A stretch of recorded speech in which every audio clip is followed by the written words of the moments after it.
everyone. This is our weekly video.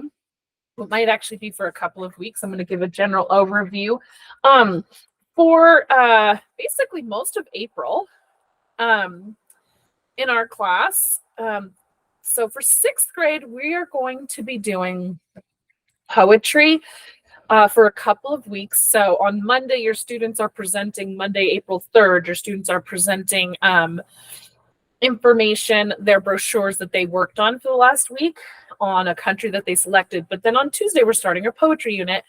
And we're going to start with talking about the poetic patterns and examples. And we'll talk about different types of poems and just the different elements of poems. And students will become mini experts in small groups on 1 or 2 types and then present out to their classmates. So they'll do that on the 4th and the 5th. On the 6th, we're going to talk about some different poetic elements: alliteration, onomatopoeia, imagery, and irony. And they'll be working in their poetry terms and definitions packets. Then they have Friday and Monday off of the next 2 weeks.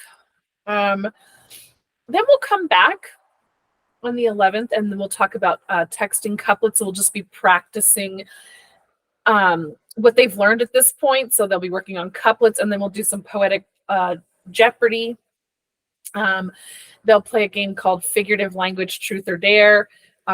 It's just where they answer questions or take a risk and create something.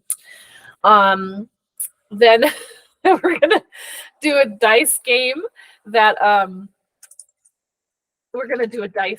where they get to practice their knowledge with some poetry. And then we're going to do a little bit more of that review. So types of analogies. Analogies are a really big part of poetry because basically what you're doing in poetry is linking one idea to another, often not in the most succinct way. So we'll really talk about analogies. They're going to do an activity called analogy poetry, which I think is going to be pretty challenging, actually. Then we're going to do sort of like a Sweet 16, but a Sweet 6 of reading they'll read and analyze 2 poems. We'll analyze them, we'll discuss them, and then they'll sort of pick a winner, which one they enjoyed the most. We'll do that a couple days.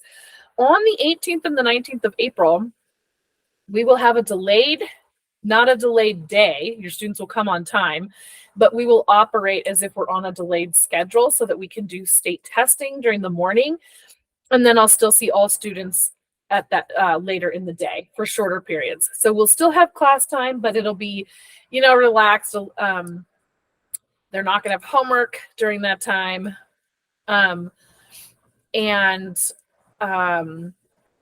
It'll just be more relaxed, but we'll still be doing things in class to engage their minds.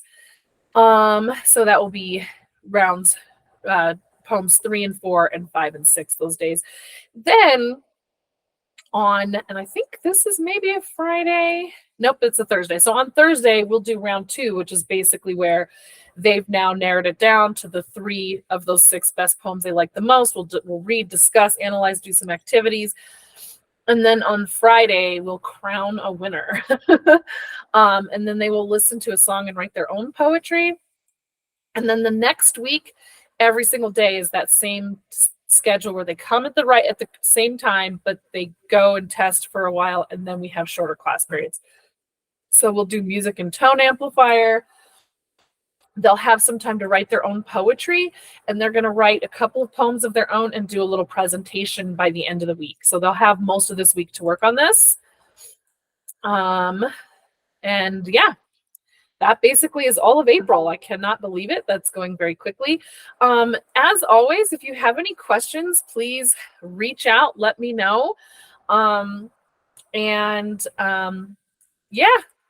I hope you have a great weekend.